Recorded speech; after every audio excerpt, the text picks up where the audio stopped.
Back in 1937, a classic book was published, Think and Grow Rich, by the late, great Napoleon Hill.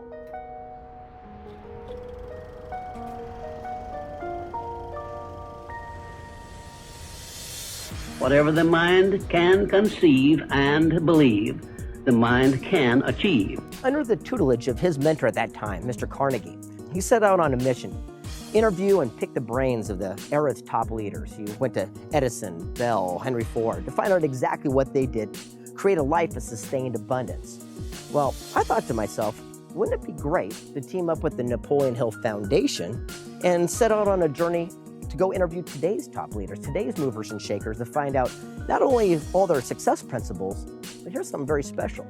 How did they handle the adversities that came their way? You see, it's easy to be happy-go-lucky when everything's going your direction, but it's when the chips are down, you learn everything about a character of a person. If you're unable to take a risk, you can't fail, but you also can't succeed. And you can do it. It's already inside you.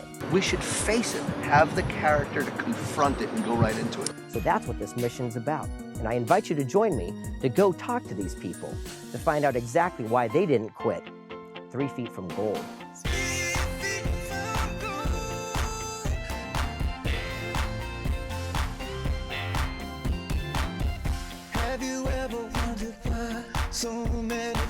Hey, come here, you gotta check this out. We just got an email in from the Napoleon Hill Foundation, and they're sending a hard copy right behind it. It says, with this letter, we're happy to confirm our exclusive agreement to move forward with this exciting and important project, 3 Feet from Gold, based on the teaching of the late Mr. Hill's classic work, Think and Grow Rich.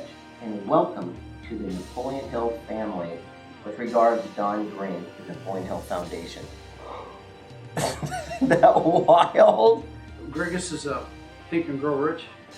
It looks like a lot of the other ones. We just don't hand them out. These are few in the archives, but there's not a lot of them. So right there, we got Napoleon Hill signature. How special is that? Thank you so much. I had just finished telling Mr. Carnegie that I feared he had chosen the wrong person to give the world the first practical philosophy of personal success because of my youth, my lack of education, and my lack of finances. Well, at this point, Mr. Carnegie delivered a lecture that I shall never forget because it changed my entire life and paved the way for my helping to change the lives of millions of people, some of them not yet born. And so, the journey begins. Don Green sent us on our first task to meet with Dave Leninger, co-founder and creator of Remax Real Estate. 2 years after we started, deep in debt, everybody in the industry against me, except for the 40 employees I had by then, loved the concept and said, we'll stick with you no matter what. So living an uncommon life is doing common things over and over again till you get an uncommon result. There's no magic to that. If I had quit then, what would have happened to Remax? There's 100 and some thousand people's lives who are made better because the company became successful. We changed the entire real estate industry. We changed all these things. We don't have to worry about what would have happened to my wealth because I didn't count. Right. But the impact we would have had on tens of thousands, hundreds of thousands of people would have been lost. Right. But there's setbacks in business? well, it means that often it takes 3, 4, 5 years or so before you find out whether you're a hero or an idiot. Right. But there's always someone there to tell you either way. We developed a philosophy of excellence, and it was all based on good enough never is. Let me show you that. I'm going to give you an idea here because I carry these with me, and that's why they look a little bit ragged. This is the one that I live by. Okay, Code of the West. And now we find ourselves in Spain, of all places. Pamplona, we just got done running with the Bulls. That was so awesome. Talk about suiting up and showing up for experiencing life rather than just watching it go by. There's 1 million people in the city today, and only 3,000 will be running with the Bulls. Just like in life, only 1% is out there doing it, and 99% are watching. After returning to the States, the team finalized their transcript and prepared for their trip to New York. We're heading on out to New York City, where our literary agent set us up with some meetings with some top people in the industry. Don Green will be flying out from his home state to meet us there. What's great is we did not get turned down by every publisher that we went out to meet with. Nope, in fact, most of them canceled their appointment and didn't even want to meet with us in the first place. Can you believe that? Returning to San Diego, I called one of my first mentors, David Corbett. You go, Frank, you're really onto something special here, and maybe the project's bigger than just you. Perhaps you need a co-author. So I gave Don a call and said, what do you think? And he said, I gotta agree. So who did we get? Sharon Lechter. Hello, hello, hello.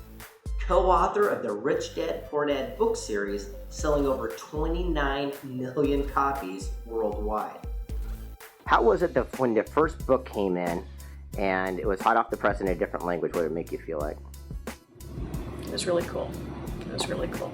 We're on our way back from the airport to go to the Scottsdale Danny Hyatt Regency to meet with Bob Proctor, one of my absolute all-time favorite people on earth. I have lost everything I own twice.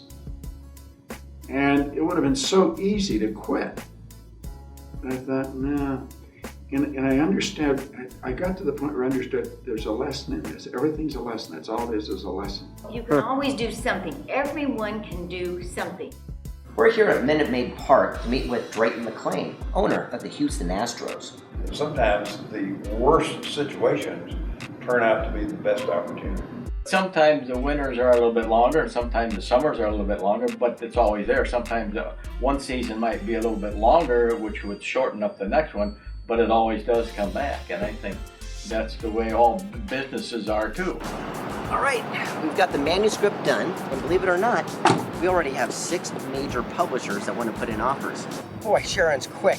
You know, the proposals she just sent out last week, we're already getting responses. One says, we are so excited about the potential of teaming together. The other one says, congratulations on a great project. We look forward to collaborate. The other one says, we're having a meeting this week to discuss 3 Feet from Gold. My gosh, gotta like that.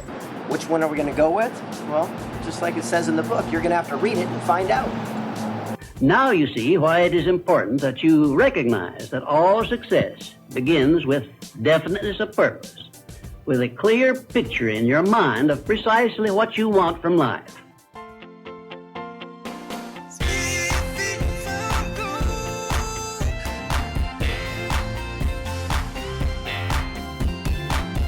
Have you ever wondered why so many fail while others succeed? The opposite of courage is not cowardness, it's conformity. Every one of us are an example. We talk ourselves out of more things than we can ever imagine.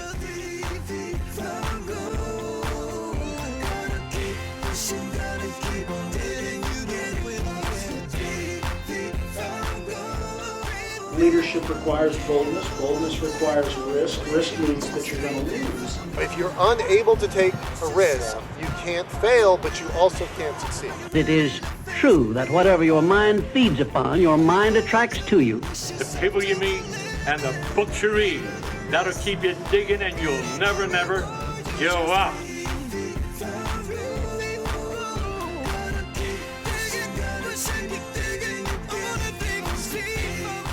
Just understand, you can't quit.